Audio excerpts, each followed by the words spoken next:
What I really specialize in is identifying those inconsistencies and as a result, make more money and pay less tax. I had her certified as a service animal, and those two permissions basically allow us to travel with her in the cabin. The basis of flag theory is that you travel around and you plant these different flags. Your citizenship is usually considered a flag. Where your fiscal residence is, that can be another flag. There are many reasons why most people should do things within LLCs. There are many benefits from liability to asset protection. A lot of people should be buying properties in US LLCs. Cool. Well, good afternoon there, Jerz. Jeremy, I'm super excited today to have you on the Ridiculously Human podcast, buddy. I'm excited to be here. Thanks for having me. So you told me just as we were starting now, or before we were starting, there's a little bit of a story behind your name. So your name is Jeremy, but you're kind of known as Jerz or the Jerz way. What is the story behind that, bud? So I originally came to Latin America, it's about 18 years ago now. And when I first got there, nobody could pronounce my name. So they wanted to call me Jeremias, which is the Spanish for Jeremy. And for whatever reason, I just didn't like it. So I just sort of started using the abbreviation Jerz, and it just sort of stuck. And then as I got more into this business, doing tax stuff and helping people with residency citizenships, I just sort of used it as the business name, and I became known as Jerz. But either's fine, either Jerz or Jeremy. It's classic. It's funny because I lived in Brazil for about 5 years, and they couldn't pronounce my name. Like Gareth, it was like Garrichi, Yeah. like So you just gotta abbreviate Gare or something like that. yeah, like J or Go with G. it. Yeah, and that's it. That was my name for 5 years. But that's cool, I don't mind it. So, but you're currently based in Georgia. I think you're there for work. What is Georgia like? Georgia's very interesting. So I haven't been here in a couple of years. We're here for the month, setting up some banking contacts and possibly an office here. Um, it's changed a lot. So I was here about 2.5 years ago, right when the Russian-Ukraine war broke out, and it had a very different feel than it does today. Since that time, they've had an election. Before, they had a very anti-Russian government. Now it's a pro-Russian government, but a lot of the people don't like that. So there's much more of an anti-foreigner sentiment. You see a lot of graffiti, foreigners go home, Russians go home. And I was talking last night, everything just feels very tense here. And that certainly wasn't the way it felt before. It's a fascinating place. I'm not saying don't come. It's a really unusual because it sort of sits at that tipping point between Asia, Europe, and Russia. So in the Mid East as well. So you get the four cultures, and it has influences from all of them. It was on the original Silk Road path. So you have Indian influence, you have Asian influence. It's a place I enjoy coming to. Food's excellent. The people are really nice, but there's just like this tension in the air right now, and you can feel it. You haven't had anyone like holding a rock up at you saying, "Get out of here, buddy." Oh, no, no, no, not that. But every night, if you go to like the center of town, you'll see protests. They really have it every night. So you'll see a huge protest, and then I'll ask the waiter at the restaurant, I'll say, "What's the protest for?" And it's like, "This is the anti-Russian protest." And then you wait half an hour, and then you've got the protesters protesting the anti-Russian protesters. So it's really divided, as are most places right now. Yeah, tell me about it, but that's for sure. And you mentioned the food as well. Like I've heard that Georgian food is absolutely next level. It is. It's very unique because of the different influences. So the typical dishes, I would say, it's almost a combination between Asian, the Russian, and the Mid East. So lots of Turkish influences. You get a lot of those Mid Eastern spices that are really good, but then a lot of dumplings, which come, of course, from the Asian, and then the meats, lots of stewed meats, which is more the, I guess, Russian or Eastern European influence. Mm. You're quite a meat man, like more of a steak sort of guy, like from Yes. what I what I pick up. So have they got some good steak Yeah, there for yeah, you? yeah. Exactly. Yeah, they have very good steaks here. Imported from various places. I don't believe that they have a big cattle industry or have much local beef, but they have good imported beef. We were actually before this, we were in Italy and Sicily for a month, and we found it very hard to get meat there. It's a lot of like slow cooked, not grilled meats that I like. But here, no issue. So I'm able to get grilled steaks everywhere and good lamb, very good meats here. Happy days, bud. So most of your life is revolved, I guess, around traveling, right? And it seems like in the last sort of few years, or I don't know how recent it is, but you've got yourself a dog. Okay, and what I find is so Yes. fascinating is you are traveling around with your dog, and I, This thing right here. oh wow, cool. What's that? Like a little toy poodle, sort of. Oh, what's She's a Cavapoo, so half Cavalier, half poodle. oh, And what a cutie. yeah, so she travels around with us, and we've actually had so many people asked us how we do that. So Katufa now has her own TikTok shop and sells dog products and information about how you too can travel around the world with your dog. But how can you? Because I think it's like, I mean, I know, like, you meet a lot of people as you sort of live and stuff, and they like people love their dogs and their pets, and I guess lots of them would love to travel with their dogs. So how do you actually do it? I mean, it It's seems it's difficult. pretty easy if it's a smaller dog. So what we did, I had her certified as a service animal. Ah, So we clever. did the appropriate training. And then I worked with a doctor to sort of get the medical permission to have a service dog. And those two permissions basically allow us to travel with her in the cabin, any hotel, anywhere we go, we're allowed to bring her, and they can't say anything. So Oh my word. it's yeah, a little loophole. But you totally work the system there. Yeah, and we generally don't have any issues. It's still, I'm not gonna lie, it's a pain in the ass. You still have to get permission. You have to do import and export in every country. So there is work and great expense involved in it.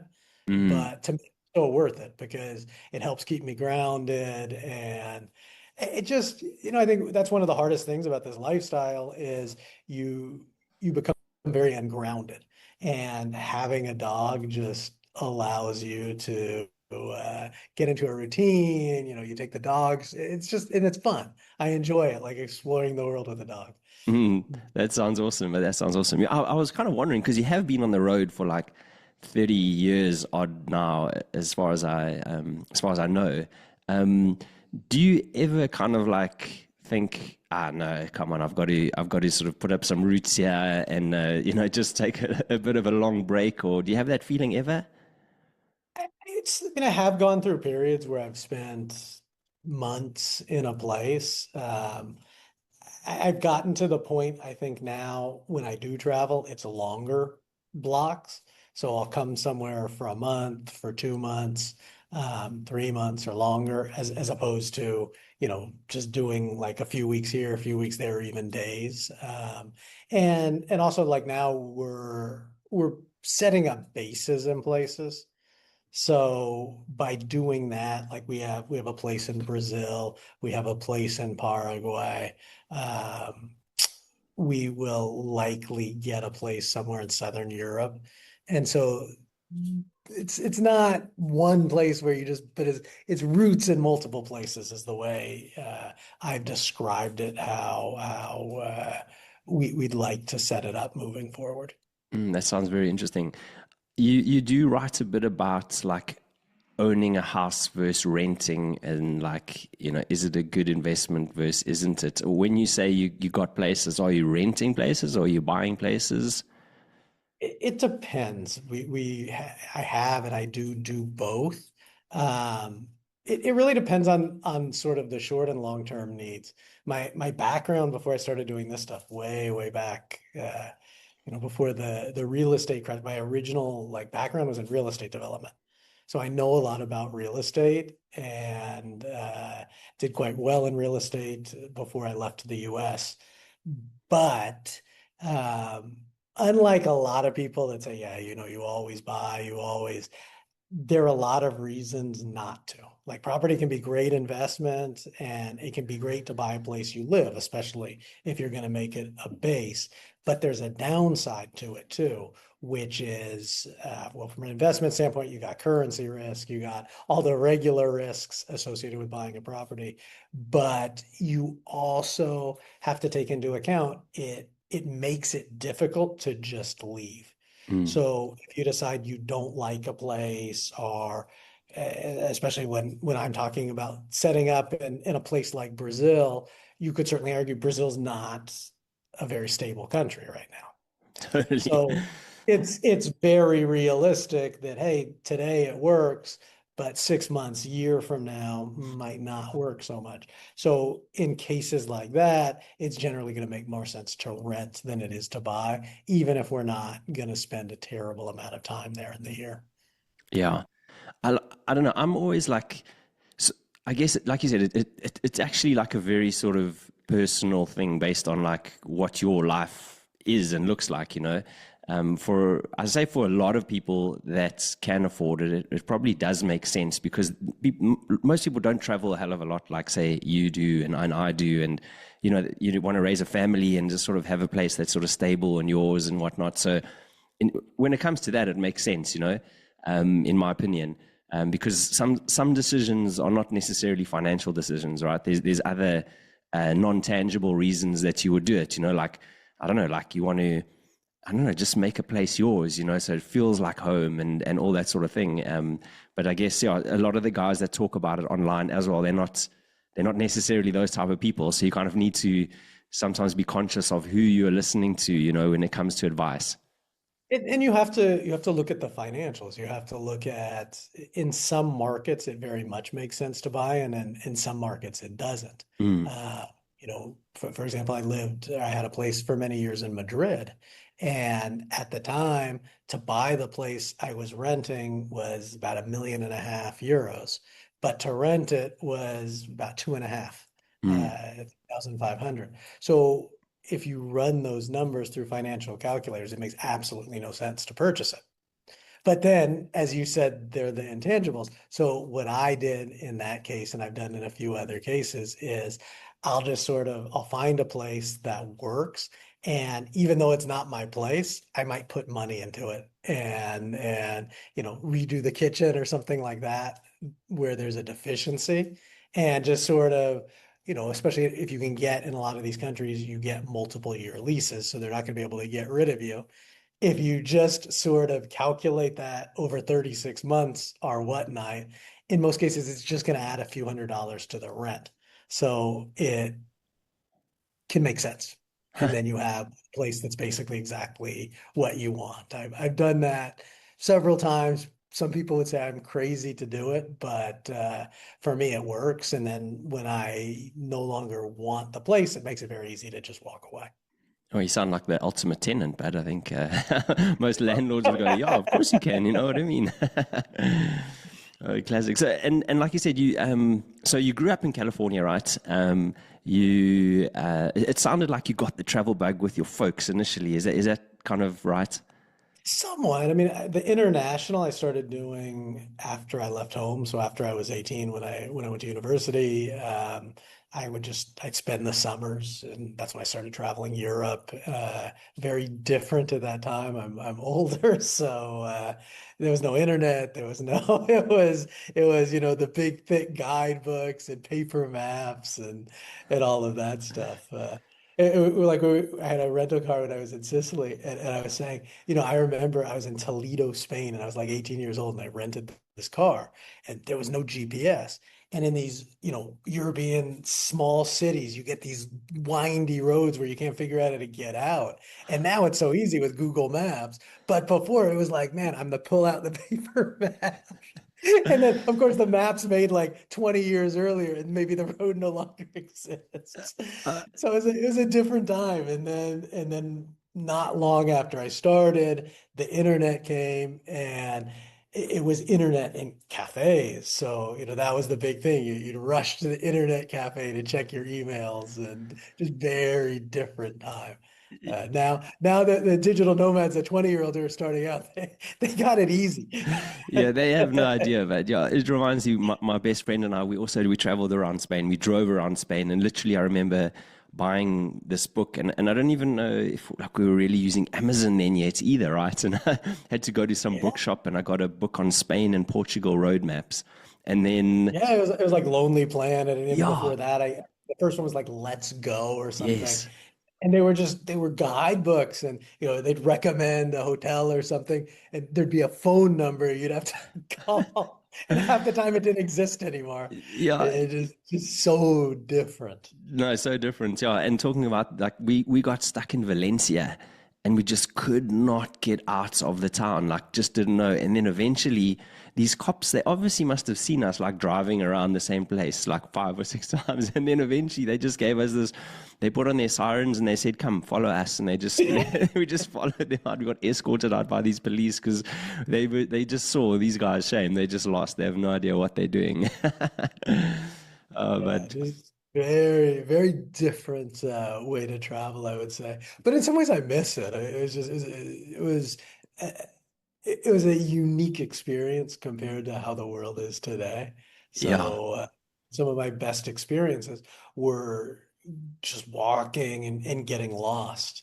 yeah. And no Google Maps, you can't pull out your cell phone. It's just getting lost, and it forced you to talk to people because Mm. how can you get around? Well, you have to ask. And Y- that leads to meeting people and getting invited places. And now everybody just lives this very shut off existence where you can refer to everything on your cell phone, and it's just the experience has changed. How have you found it? So, like, you have, like, I think for most of the time traveled by yourself, but I think for the last like year or so, you traveled with your partner now. Like, how have you found that in terms of, like, say, meeting people? How is it? Is it like very different, or are you still meeting people as much as you used to? I mean, yes and no. It wasn't always that I was traveling by myself. I mean, throughout the years, well, first I traveled a lot with my family, and then I had different girlfriends over the years who I did travel with. Um, yeah, it's definitely a different experience when you're single versus when you're traveling with a partner, with somebody. Um, but also, I think a lot of it has to do with age. It's also a very different experience as you get older.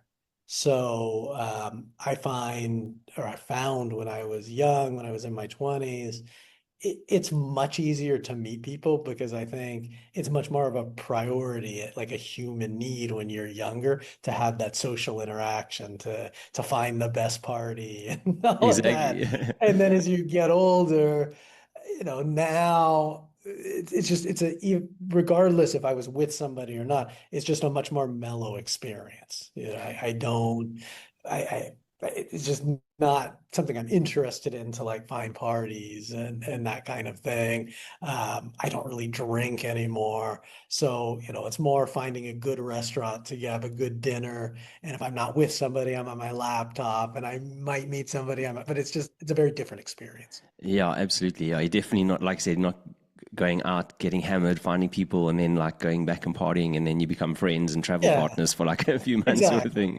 That's something, when you're very young, that it's like a moment in time that exists where you can do that, and then eventually you grow out of that. No, you do for sure, for sure.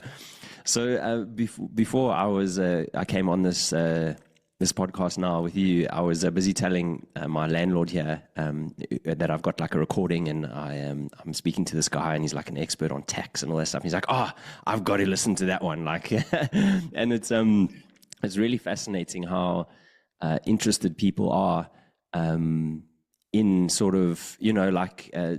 Reducing their sort of tax bill in many ways, right? Um, and like that's what you are like literally an expert at. You have a great sort of pinned comment on your X feed, which is a nice kind of like sort of base for a lot of the sort of future bit of this conversation. And you say, I hold a US and dual US and Austrian citizenship. I hold residence cards in Panama, Colombia, Brazil, Spain, Paraguay, Mexico, Argentina, which is crazy in my mind. I'm an expert on sovereignty and flag theory and have helped hundreds of clients become more sovereign. So you said something on one of the podcasts I was listening to yesterday that I think is sort of very crucial for people to kind of understand because they are stuck, right? And you said most people have an old mindset of being tied to where they are born. So when like say I speak to people about this myself and they'll go, oh yeah, but you can't really do that and you need to have passports and all that sort of stuff. But like that's literally is the problem. The starting point is people have the wrong mindset when it comes to sort of tax and everything like that, don't they? Exactly. I think most people look at it from within the system to which they're born, which is I have this passport, this is where I live, maybe I move away a little bit, but there isn't the possibility that there's this whole world and systems in different places exist independently. So the rules that apply to you as a citizen, as a resident of one country, may not apply the same way in a different country. And that causes most people's brains to short circuit because they don't even realize that, hey, there's a possibility you can do this. And again, back to how the world's changed. I mean, man, when I first left the US, there really wasn't there wasn't to the extent this ability to just go online with a laptop and make really good money. But now even jobs, even if you work for other people, let alone the possibility to start your own thing, there are just so many possibilities. And more so than ever, more so than when I started this in 2007, people have the possibility to leave wherever they're from and go to a different place. And by doing that, it changes everything. It changes how they make money. It changes where they can make money. And it can also change how and where you have to pay tax. And what I really specialize in is identifying those sort of inconsistencies for people and how they're able to put together a life from all these different places and as a result make more money and pay less tax and legally. I'm not my thing is not okay, well you can take your money and you can put it in this offshore structure and nobody's going to know. That's not what I am advising people to do. Yes, we use offshore structures, but we use them legally according to tax laws in different countries, which are not the same. And for many people, it can result in either the elimination of tax or significant tax savings. Yeah, that's unreal, really. Like, and it is hard for I think for people to get their heads around. And I was actually reading something of yours. I think it might have been one of your newsletters. It was you had your aha moment. It was you were speaking to some lady somewhere, and she said something along the lines of like the system was never broken; it was built this way, something like that, right? And that Yeah. was like, ah, right. So they've created it this way so that they I'm referring to as like say all the people, the ultra wealthy sort of thing. They created it this way so that they could also use the loopholes. It's just up to us, sort of like bottom feeders, to try and find it if we can. I mean, this stuff is put into tax code. There's a reason, if you look at something like the US tax code, there's a reason it's 30,000 pages. And the reason is it creates loopholes for different interests. And you just have to figure out how to become one of those interest groups. Um, Now, that said, it's much more difficult for US citizens than anybody else in the world. It's much more straightforward if you're not a US citizen. But even for US citizens, there are plenty of strategies that many people can take advantage of, again, completely legally to minimize tax. You just have to expand your mind and maybe leave the US. And why is it like harder for US citizens? Is it the IRS is, I don't know. What's the reason? No, it's the big difference between the US and virtually every other country in the world. The US requires citizens to pay tax based on their citizenship. So a US citizen can leave the US, and as long as they retain that US citizenship, they're required to continue filing and in most cases continue paying US tax. Whereas you as you're South African, you said? Yeah.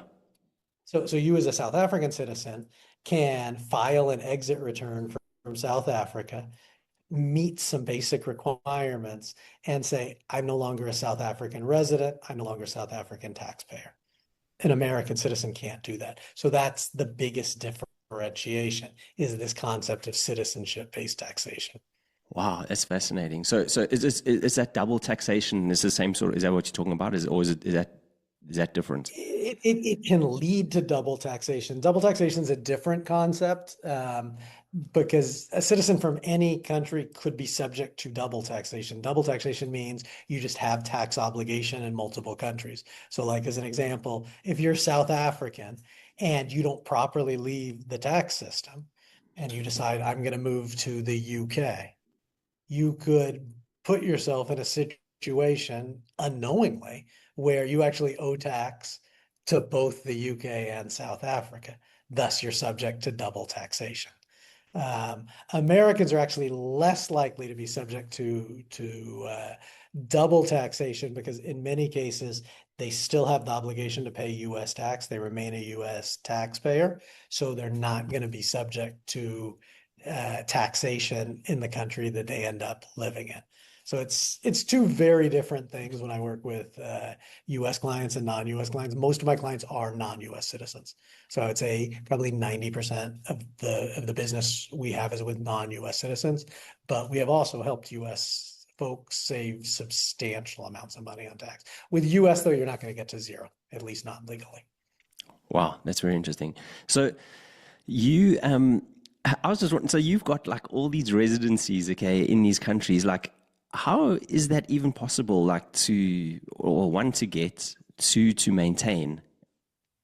So most of mine I had for various reasons. I've lived in a lot of different countries over these 18 years since I left the US. And when you stay in a country for more than 6 months, you usually have to figure out how to get a residency of some kind. And for me, most of these residencies I got for one reason or another because I was tied to that country for a while. And I've just chosen in many cases to keep the residency, or I was in the country long enough to be able to get a permanent residency. And then it's just a matter of a quick trip every few years to be able to maintain that. And that's the reason I've maintained so many of them. Oh, that's fascinating. What, what actually sort of forced you or like got you interested in doing what you're doing, right? Like, and sort of like Yep. getting out of the system, so to speak. So I've always sort of like my mom always jokes. I was talking to her last night. She always like jokes. That's sort of what that name, the Jerz way, came from. That I have my own way of doing everything, and I always have since I was a little kid. From the time I was very young in school, I sort of said, "Well, this is bullshit." The notion that I should have to study so I can get good grades to get into a good school to and everybody told me my whole life, growing up in the US in a conservative community, that I was crazy. This is just the way you have to do it. Uh, um, but in many, if not most aspects, my craziness has turned out to be correct. So when I was very young, I remember advising my parents financially that a lot of the things they were doing, that they were told to do, the investment vehicles and everything, that the system and the state says this is what you do so you can live a good retirement. I said that doesn't make any sense. It's bullshit. And now, many years later, my parents acknowledge you were absolutely right. It didn't work out the way they said it would. So I don't know why, but I just sort of knew that there was always another way to do it. And that said, I went to university. I got a degree in finance, and always had different kinds of businesses.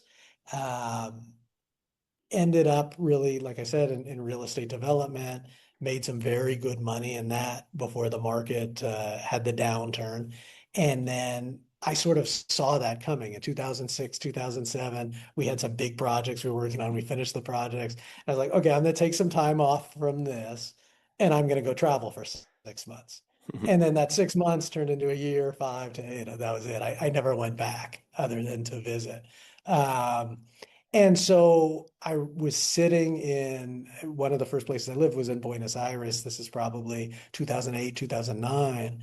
And I started just reading some books and learning about the flag theory. And I'm like, okay, I've got to figure out how to get another citizenship. And so I went down that rabbit hole, explored my family's history, and said, huh, I actually think I'm eligible for Austrian citizenship.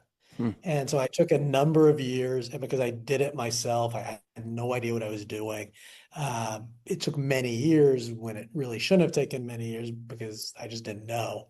But I learned a lot and ended up getting the citizenship. And then after I got the citizenship, friend said, hey, can you help me do the same thing? So I always had other businesses. It wasn't like ever that I intended to make this a career or start a business.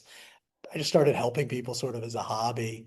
And then it became a business, but always like a side business. I always had other businesses, and did that for a number of years. And then COVID happened and the business just exploded. I Oh, wow. never thought it would, but it exploded. And then I started the social media. I started getting on there, and I mean, we're talking about that today. I mean, it just keeps growing and growing and growing. That's So interesting. now it's become a big business, Yeah, which yeah. which wasn't my intention, but it's a good thing, I suppose. Yeah, for sure. Yeah, I was checking out your website and like all the services that you offer, like, and there's a lot of them. So I can imagine you definitely have your hands full because it's not like well, I mean, for the normal person, say like me, this stuff is like very admin intensive, right? Like getting a citizenship, bank accounts, etc., tax, blah blah blah. You know what I mean? These are really admin intensive. So I can imagine there is a lot of work on your end. So you must have built some great systems to sort of get through that. Um, but I just It, it, yeah. No, I was going to say, yeah. I mean, it's always as the business grows, it's a work in progress. So you have to find the people to be able to support it, and then you have to build the marketing, which then requires more people. So it's just, sort of the cycles of the business. And right now we're at a really good point where we're growing like crazy. The social media, we figured it out as much as you can figure out social media. It's working. And we keep hiring as the business grows. Hmm. Yeah, it's very impressive. You touched on flag theory. So what is flag theory? Because it's probably a good also like base or structure for people to So, understand. yep. So the basis of flag theory is that you sort of travel around and you plant these different flags. And so your citizenship is usually considered a flag, right? You're born with that or you acquire citizenship. Then where you live is another flag. Where your business lives, where your business incorporated, that can be another flag. Where your fiscal residence is might not be where your actual residence is. So that can be another flag. And then where you pay tax, that can be another flag too. So by sort of planting these flags around the globe, you can create this life where you have this structure that allows you to maximize, be able to enjoy things that somebody who has every flag in one place can't. And quite often, one of those things that you're able to enjoy is a tax savings. You're able to pay less tax. And another one is just sort of this sovereignty concept, more privacy. You're able to keep your stuff away from whether it's lawsuits, whether it's governments. By spreading it out, by diversifying, you sort of design your structure and your life, so it's optimized. What are your thoughts on, like, say, people that go, okay, well, you have a social responsibility to sort of pay tax and I guess a moral kind of code that you need to follow. Like, do you have any thoughts around that at all? Well, the way I look at it is there are various countries around the world that don't have tax. If you look at, countries, the UAE, Dubai, Panama, Paraguay, where people can literally live there and not pay income tax because it doesn't exist, or it doesn't exist in the same way that it does from most Western countries. And the countries function at a very high level. And they do that through two things. One, by becoming more efficient, but also raising money and raising capital in other ways. So the way I sort of look at it is I think a fairer system is a system that requires people to pay for services they use, as opposed to just a blanket fee that you have to pay to exist, basically. Tax cartels. If that's what they become. They become cartels, and they operate basically like the mafia. It's like, okay, you earn this, give us our percentage. And then also from a moral standpoint, I look at how a lot of these governments choose to spend their money. And I say, I don't believe in this. So you're forcing me to give money to causes, to projects that I just don't support, wars I don't support. So I think you can look at it that way. Um, and that's how I choose to look at it. I'm not against all tax. Like I think tax can have a place, and that people need to pay to contribute to certain resources they consume. But this notion that there's just sort of this arbitrary number that keeps going up, up, up, that I just don't support. And I think governments they're really missing it because, when I was younger, I think the tax at the upper end gets a 30, maybe 35%. And then you look at a lot of these countries now, like in Europe, it goes to 40, 50, 60%. There just comes a point, it's like, this is ridiculous. There's just no incentive to work anymore.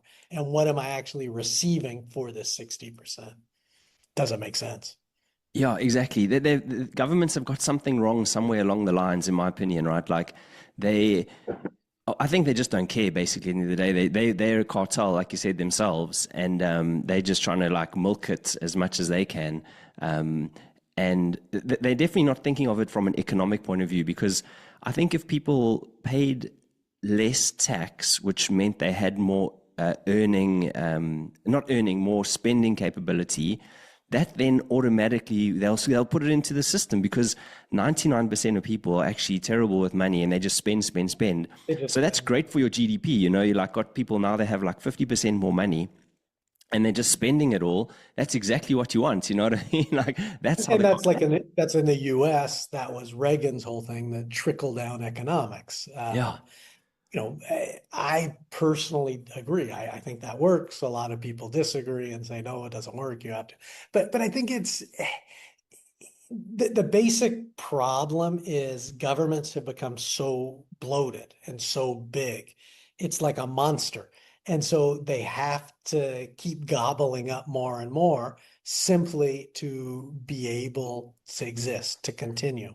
And so it's just like this snowball, and it's gotten so out of control. that at this point you have governments, the EU countries are great examples. I mean, they're literally grasping at the straws, trying to hold on to their power.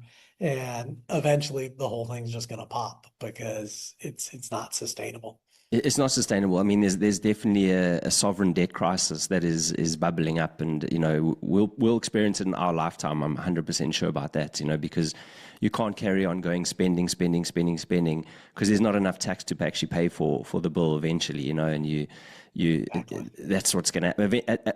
Ultimately, there needs to be someone on the other side to buy, right? In terms of trading, and at the moment there is, but eventually there won't be somebody, and then they're left holding the whole bag, so to speak, and that's the government, right? And then that's it.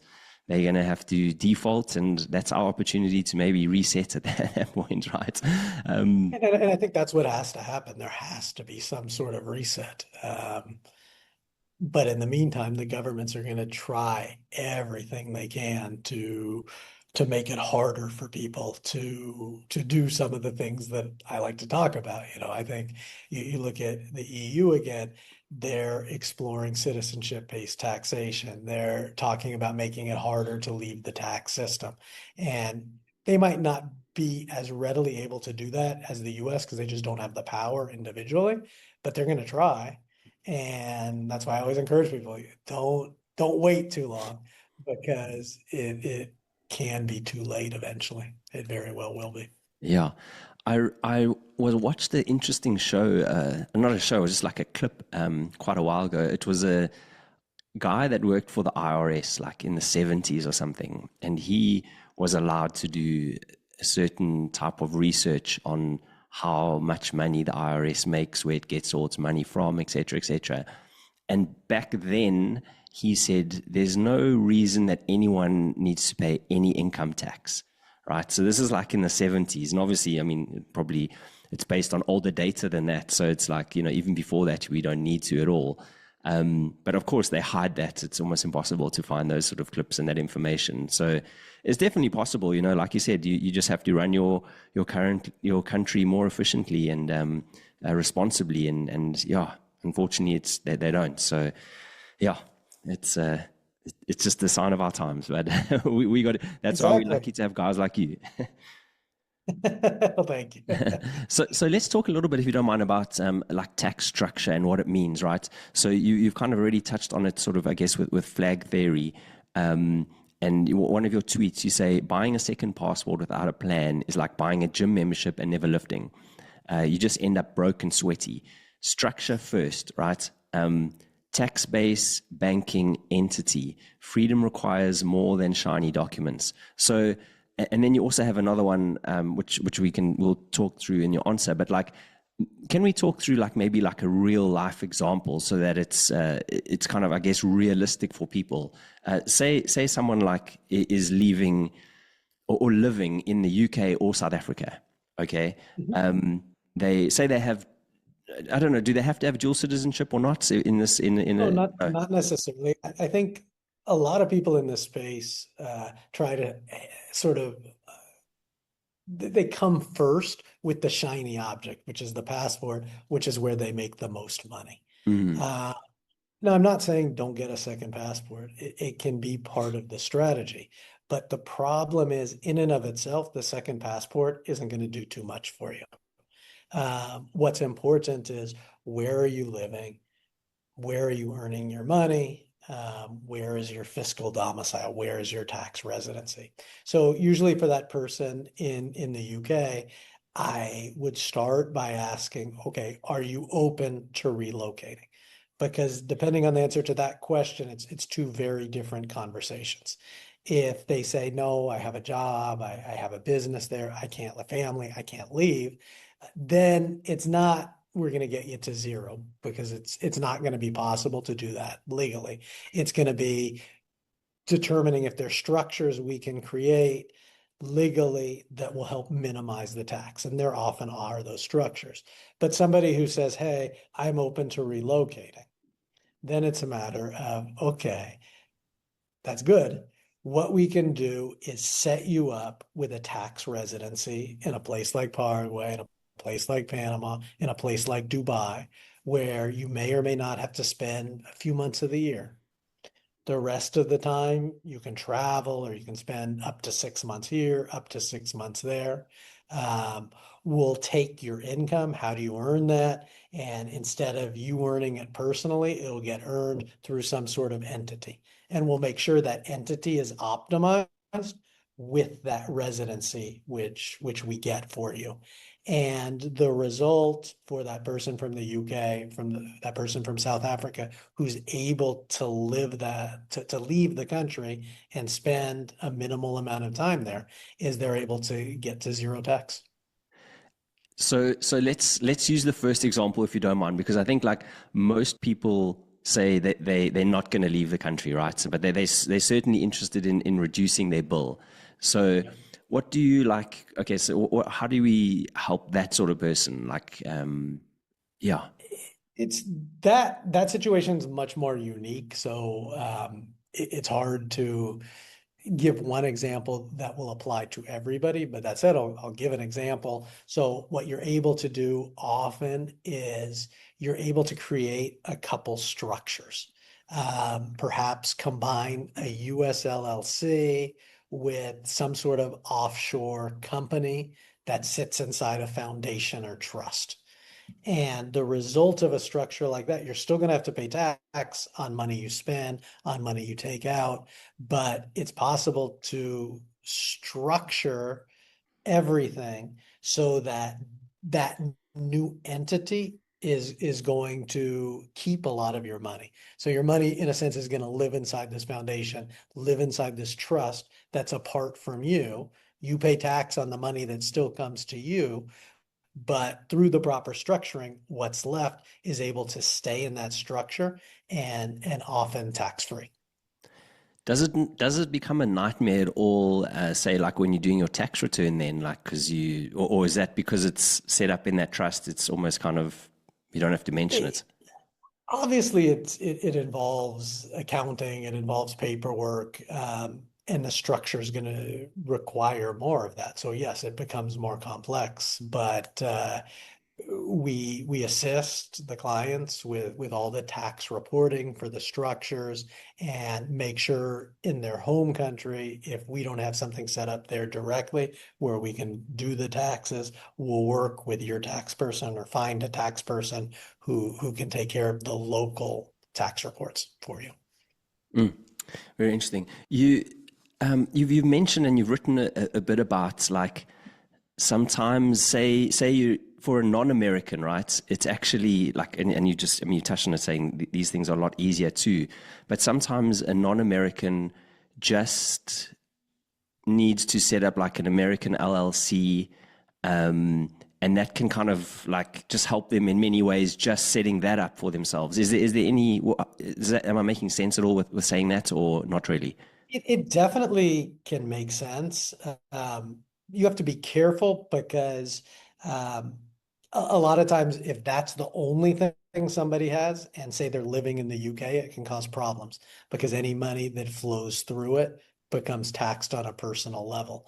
But even with a situation like that, there are many, many reasons why most people should have LLCs and should do things within the LLCs. You might have to create another structure around the LLC so that you're not directly taxed on the money, but there are many benefits from liability to asset protection to just having the ability, like with something like a property. A lot of people should be buying properties in US LLCs, and a lot of reasons to do that. International property or American property? Both. Wow, that's fascinating. Yeah, this is the fascinating thing about this, absolutely, like I count myself as like someone who's fairly like, I mean, I'm fairly aware of say like finances and all that sort of stuff. I worked as an investment banker for 20 years of my life, right? But still almost have zero clue about what you're talking about. And to me, that's just fascinating that 99% of the world is kind of walking around, say, with their heads in the ground, not knowing, what these sort of options.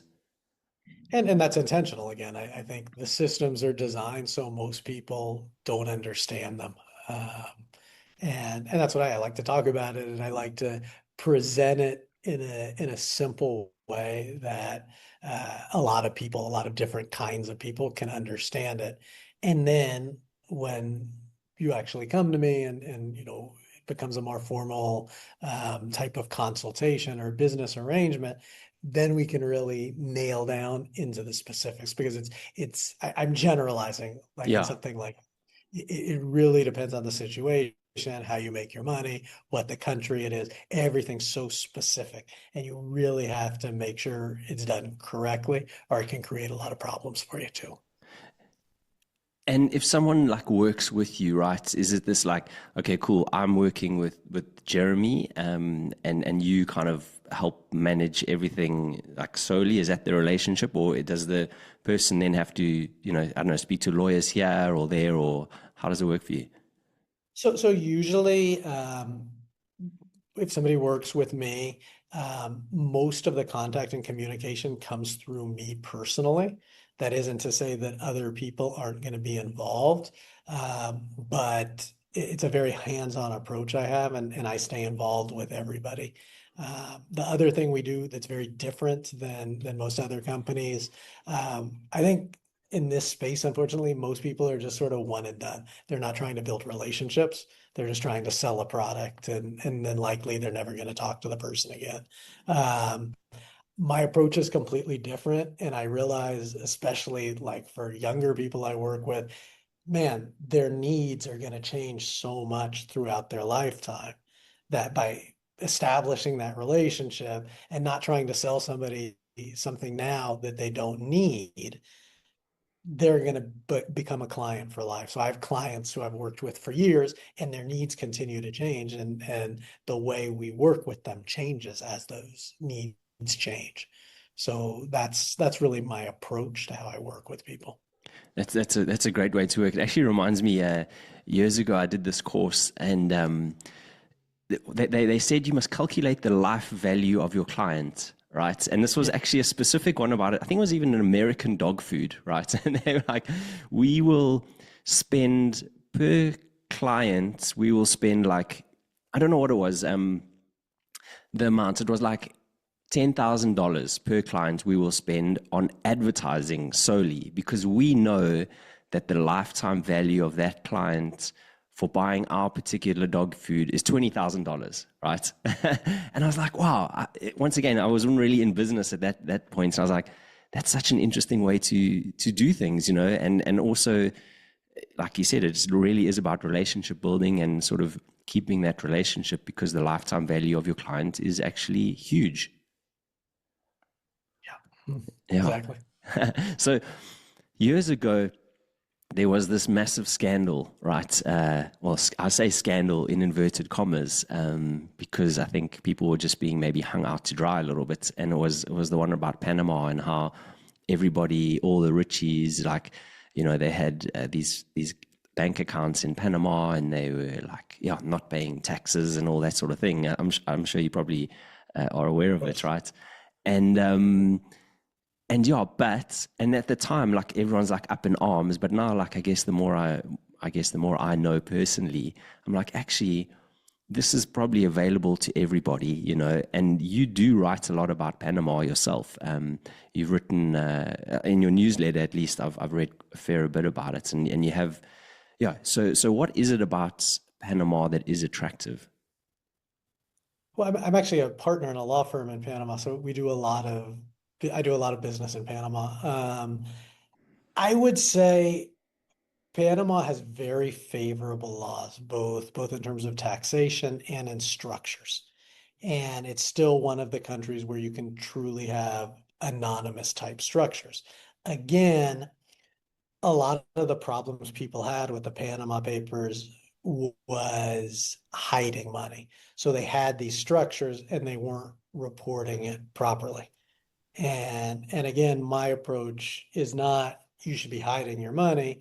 It's you should be using these structures in a legally compliant way so that you're able to realize the savings in tax or not pay tax, and you're able to do that completely legally.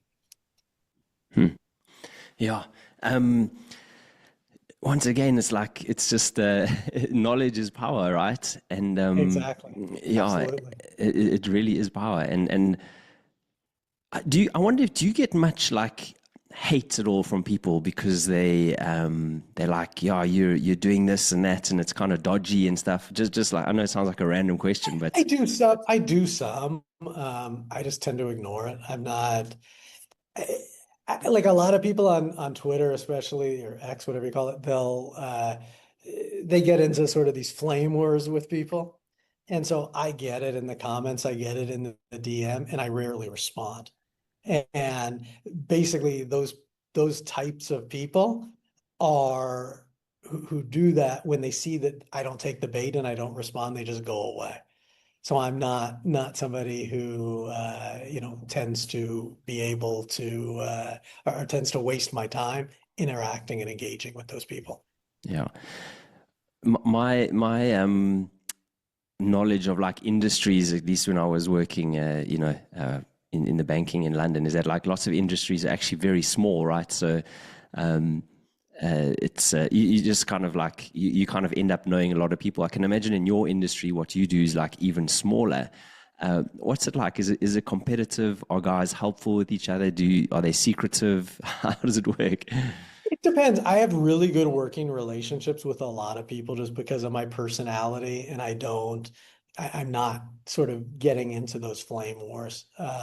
But yeah, I mean, there are definitely people in this industry who unfortunately take the approach that, they're the only person and everybody else is no good, and they try to, sort of put landmines and talk bad about you. Um, I don't do that. I don't talk bad about the competitors like, in a place like Paraguay where there are a lot of people actively on Twitter who are in the space. And I'll get clients and they'll ask me about the other ones. And I'm like, yeah, I know him. He's a good guy. Mm, We have slightly different approaches. Um, I have a real niche though, because everybody else who operates tends to do one thing. So they tend to sell a Paraguay residency. That's great. They sell it, they do a great job. But the problem is that's it. That's all they're going to do for you. I'm going to put together the entire structure, do the Paraguay residency just as good as the other person, but I'm going to make sure everything actually works. So I'm able to add more value. And that's really I think what sets me apart. awesome, but just as we kind of like wind up a little bit, to be a kind of last like technical sort of question. Um, Trusts and foundations seem to be quite complicated things. Um, Yep. are there things that you advise for people to set up? And is there one better than the other? Absolutely. I mean, it depends on the need. So trust and foundations have different uses. So depending on the situation, a foundation might be better. Usually a foundation is better for if it's an active business because you don't have to give up control. With trust, you give up control. So they're both excellent products for different situations. We work with both. I'd say we work with the foundation a lot more than the trust, but we definitely handle both. Um, and I tell people, look, they're great structures, and everybody's goal should be to eventually have a trust or foundation. But there are a lot of people who simply don't need them. So you have to be at the level to justify the expense, to be able to justify the maintenance of it. And if you're at that level, it almost always makes sense for estate planning, for liability protection, for privacy, for many reasons. But especially like the younger people starting out, in most cases, it doesn't make any sense. Worry about it after you make the money. Optimize something now, and then when you need it, we'll move you up to the next level. Mm, awesome stuff.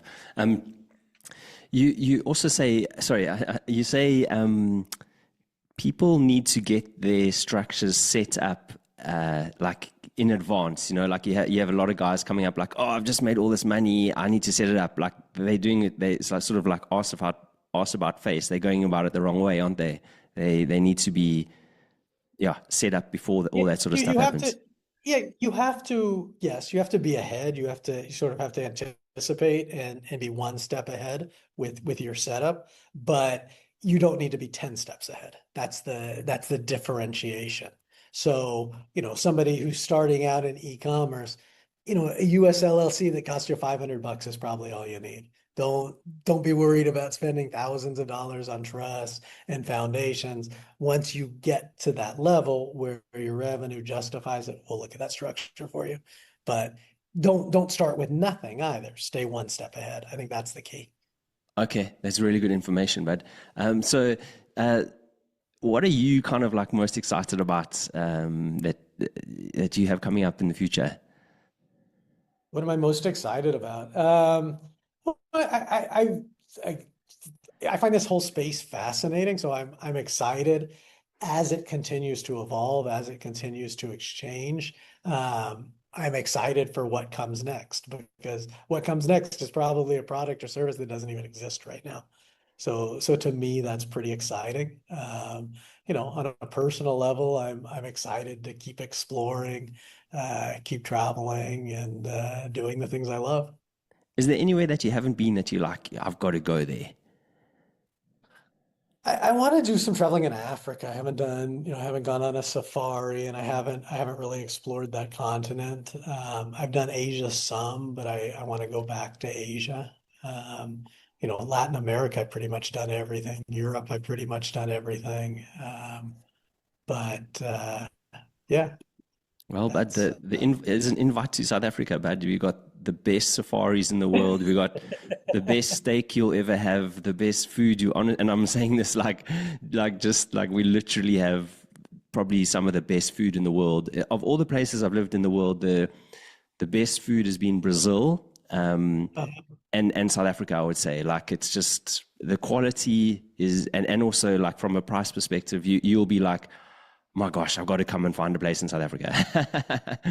um, so if you want, but the invite's open. Come and visit. Come on a safari. Have some great food and help out a lot of South Africans because, yeah, I mean I it's interesting. appreciate it. It's almost an interesting market for you in many ways because South Africa has a very restrictive structure in terms of like money, moving money in and out the country. Like they have like currency control, right? So you're only allowed to take out certain amounts per year as a citizen.